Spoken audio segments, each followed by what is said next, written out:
This is Ironman. Ironman is a 5-year-old gelding. He tends to take off at random moments. He has quite some scar tissue here. He was incredibly suspicious and insecure. Have a small snack along the way. We all need a break occasionally. When the hind leg is out there, I ask you something. When the hind leg is here, I don't ask you anything. Because when he doesn't understand the elements individually,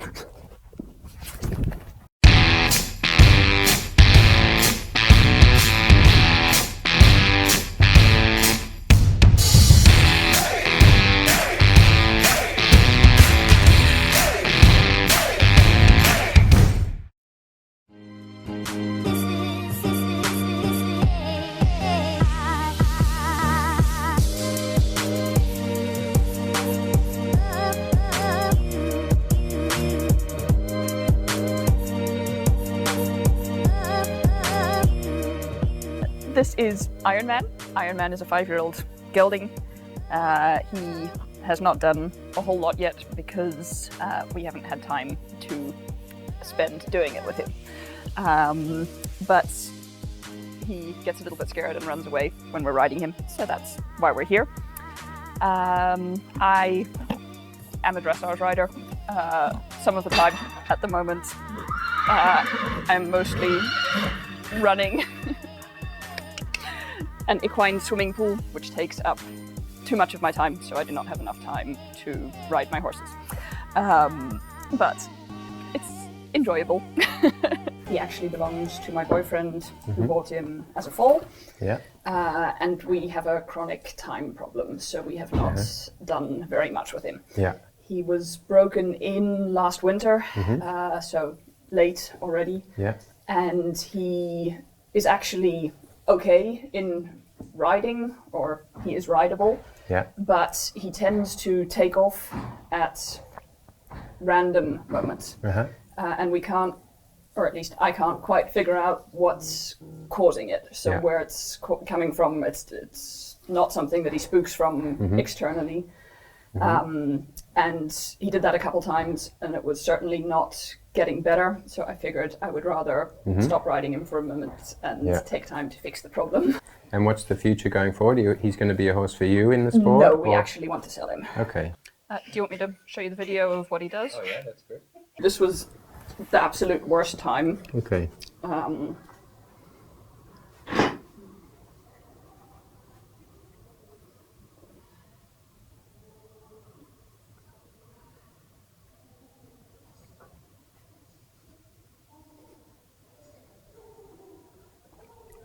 Bye.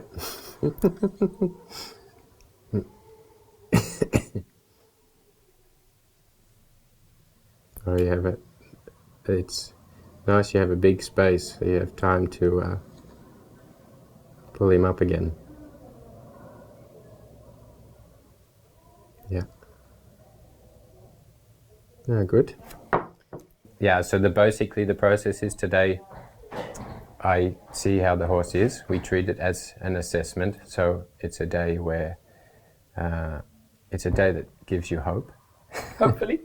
Yeah, most of the time, yes, but I always leave that open.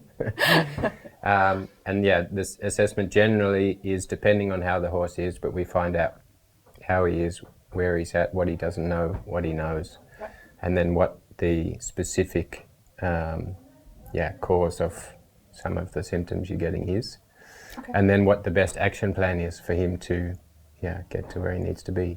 That often just depends on which parts are missing, the speed in which he's picking up the new things, and sometimes it's better to then have training sessions that are more in sequence, closer together, rather than a whole lot and then nothing and then a whole lot. You know, it's better to have a little often. Right. And then we sort of find out the best system strategy for the horse to progress in the nicest way possible.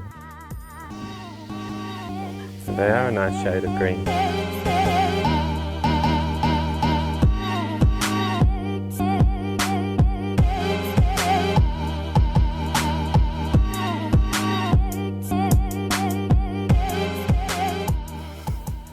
So, young man.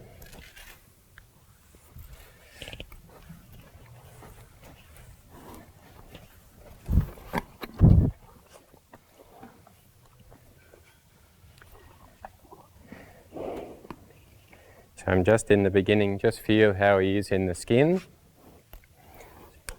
So on that first walk around, then I get a little bit of an idea how they are in the environment, if they're super sharp, if they're defensive.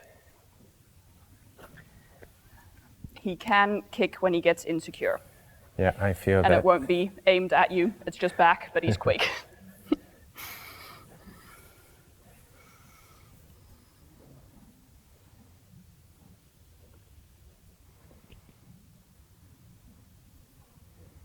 Yeah, so he has quite some scar tissue here. Through the neck. So in the beginning, when I just feel how they are in the body, I just need to know for myself a little bit where they may have some restrictions or inabilities to move a certain part of their body, or if they're a little bit not so supple in certain areas. So of course in the beginning when I first put the hand on, then he's immediately quite insecure, so he's making himself extremely tight in the skin just from the pressure of touch. So then that of course gives us the information from the start that he's not always sure what to do with himself from pressure. So I just then in the beginning try to let him feel the parts of his body where he has a bit of tension, bring his awareness to those parts of his body, that he can start to make physical changes himself to how he feels in his body, in the hope that he starts to feel that he can control one little part of himself and make the situation feel better, which straight away gives him an option, that he learns that he has options and that he doesn't have to rely solely on the flight pattern when he feels uncomfortable. So the beginning impression of Ironman when he arrived was definitely a horse that has some large insecurities. He comes to a new place, he's sort of got the big rabbit in the headlight eyes and the sort of deer posture, the neck sort of up. Although he had quite some security with his owner, he felt safe when they were walking their first lap around the indoor, and so he has some reassurance from his owner, which can be a good thing, but of course when the owner is not able to reassure him in those moments where he is insecure and he doesn't have the answers, you of course get the symptoms of the large explosions, and especially for a horse that is wanting to run a lot. You see in the beginning he comes in and he's not in control of his posture. His natural instinct of flight is taking over. He's not in control, he's not managing his body anymore. And he was just showing that he had a lot of lack of information of how to be in control of his own physical state in different situations. And then of course, when I first put a hand on him, just that contact from a different person that he didn't have a previous experience of knowing that that person was there for reassurance, and he hadn't yet built a relationship with me and been through certain things where we'd proven our bond yet. He was incredibly suspicious and insecure. That security had gone away. I went to put a hand on him. The actual act of just being able to touch him, of course, his pressure, and then he was immediately going into spasm. His muscles were tight, he was holding himself, his eyes are popping out of his head. So that from the beginning just tells me that he was a horse that lacked a lot of information about how to be in control of his own physical state with things both in the environment and of course from humans in general. So it's just like planting a seed, that he starts to think a little bit more about maybe he has another choice. And then I start to just get him to think less. So for all the jobs that he has, about where the other horses are, what's going to be asked of him, why is he in the new place, what's the meaning of being here, I take all these thoughts away by just giving him one thing to think about, and that's to measure the distance between me and him. Again, I give him some sound advice. I don't tell him where to be, I just tell him where not to be. So here's difficult, there's nice. That he continues to measure this distance. When he relaxes, I take the pressure off a little bit. And so for me to start to be able to easily give him new information, I have to have a certain value of worth where he believes that I'm worth listening to and what I'm saying has some value. And then we move from the distance thing to a direction thing, so that he's learning here how to find the right space through changing direction. And then I start to feel which side he's good at moving, which side he's not good at moving, where he may get stuck.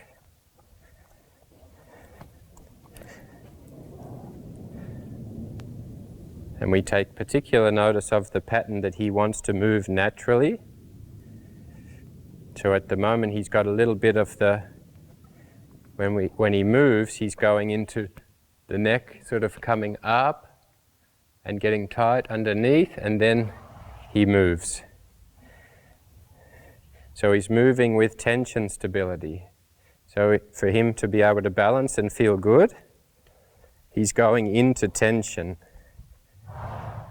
which of course at that moment makes him feel good because he's kind of not out of balance, not falling, but also the tension causes the insecurity as well. Right. So it's like a double-edged sword for him.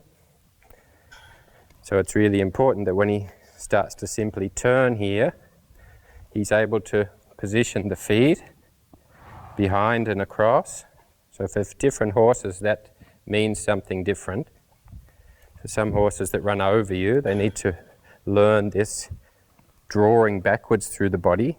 He needs to learn the lowering of the front to be able to move the front. Don't lift the front to be able to move it, but get in a good pattern by lowering the front to be able to move the front. And that we start to see this looseness in the neck just from that exercise. So in the beginning with Ironman, we went through a process of doing the ground pattern actually quite slow. And the importance of that was he had to really feel the position of his body through every step, so that his natural tendency was, when he was insecure, was to speed things up, and then he lost track of where his body was going. He was not aware of the position of the posture, the tension in his muscles, the sort of disability that he was creating for himself by doing something so quick that he's in a bad pattern. And when you're going into tension stability, holding yourself, that happens really quick, without thought, without knowledge. It's an unconscious reaction. And so we try to reverse that by doing it in a slow motion, a kind of Tai Chi type movement where he really feels where he puts his body. He knows the order in which he has to relax himself to be able to take a good posture, to position himself from right to left, and that he really feels that. We teach him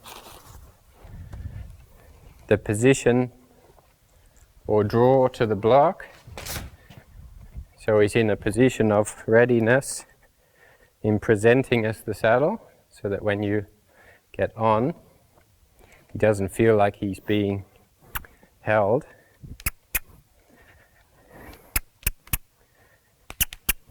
Boy. So we first have him going there away from the pressure. There. Good. That he gets good in between the leg and the hand. And when we put pressure for the power of the hind leg to deliver energy to the body, that doesn't get lost somewhere. It doesn't come out through the back or out through the head. It actually goes all the way through the body to the hand. And the same here. we get him to walk forward, and then I redirect his head a bit to the right, and we look for that one step where he steps in. We give him the reward. So in the beginning it happens a bit by accident, and again, energy in our body is drawing his body towards us. I bring his focus to which part of the body we need to move in a different direction from the whip. Head to the right again. Oh, good boy. Have a small snack along the way. We all need a break occasionally. Don't want you to run out of energy. So then the same again.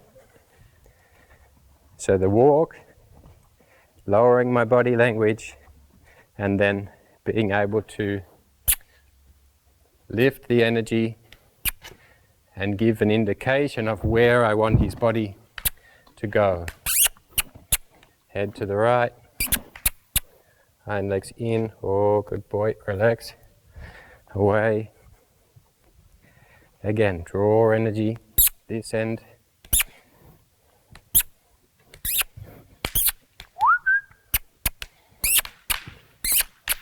Oh, good boy. So I just try to give direction and energy to motivate him to change something here in his body.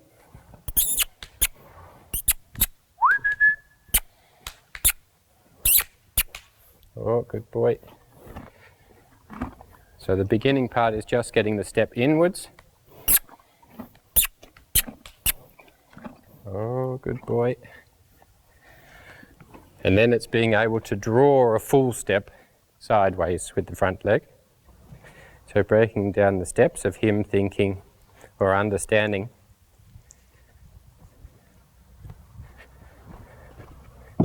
what is it to let somebody get on you. So then you have the little bits of distraction, the new plays, something to sniff, good boy.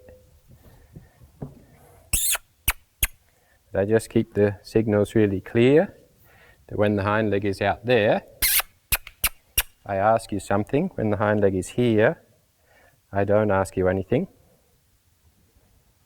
It's just that feeling you get, particularly as a boy, when you're 16 and you're sitting on the couch and you know your mum's going to come in and you know you're going to be asked something if you're sitting in that position.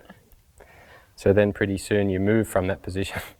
It's because you know that's the position you're going to be asked something.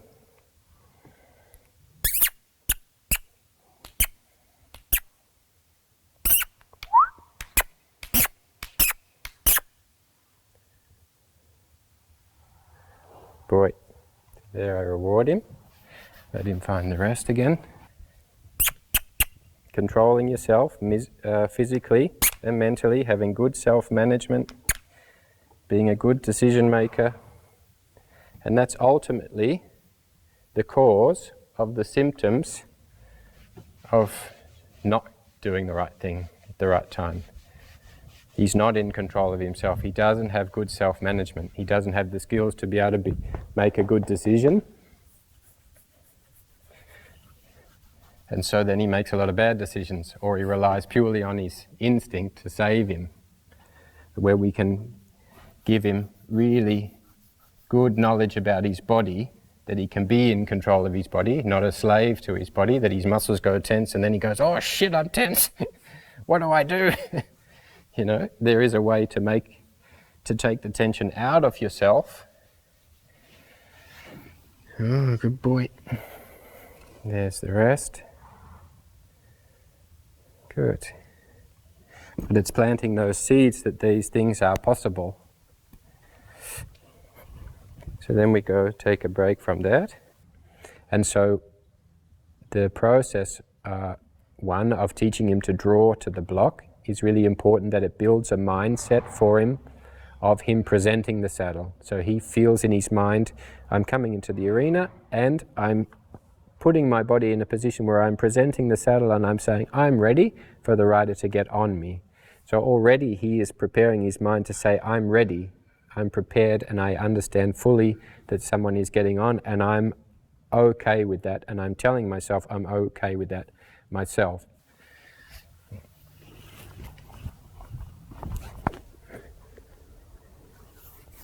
So I use myself as a tool. Good boy.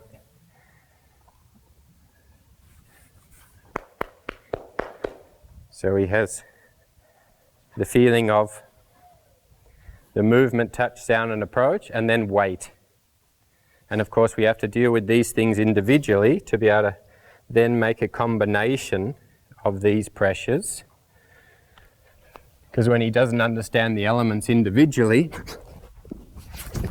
when we put the pressure of all of them together, or two of them together, and one is not really solid, the others also won't be solid. Oh.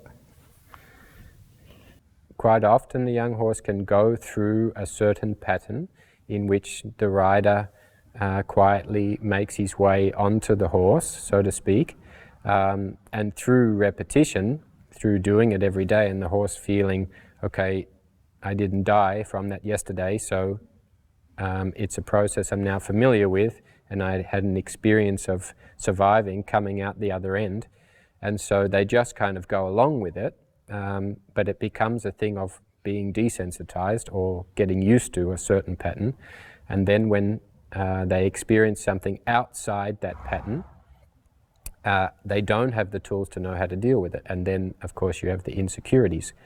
So for instance, when there's been episodes where the rider was riding and she goes to change direction, maybe the balance changes from the rider, he's changing a position of seeing the rider from the left eye to the right eye. All these little things can trigger that flight instinct because it's not the same, because it's not familiar. And it, like I say, when it goes outside the bounds of what is familiar, and he doesn't have the tools to know how to deal with each particular element of having a rider on your back, you end up with the system of flight kicking in. Of course, in the beginning, he's going to go into the unconscious action of tension and bracing himself. But what I want to feel is that that doesn't continue.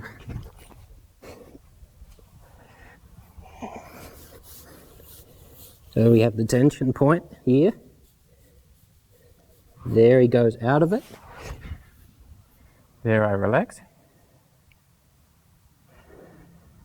So at that moment, if I got off and he didn't relax, then I picked the wrong moment. Right.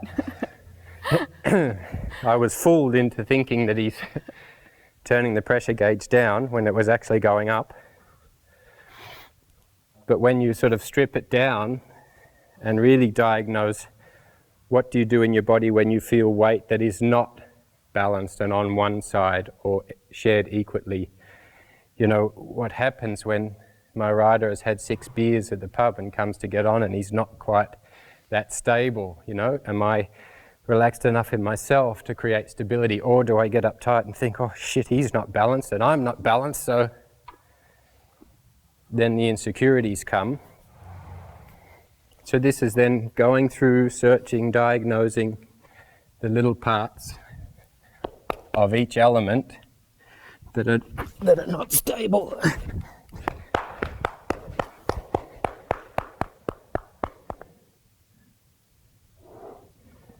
And then at each moment going back to that point that we explained to him in the beginning of where are you tied in the body and what is it that you can do to, at that moment, make yourself feel relaxed. Good boy. Then I have to be better and more handy at the mount so that I'm not a big clumsy trainer. Oh, good boy. There's good. And then lay still. So no pressure. Also saving myself from having to get on and off with one more repetition. And then I'm just a little bit on him and over him. And again here I relax.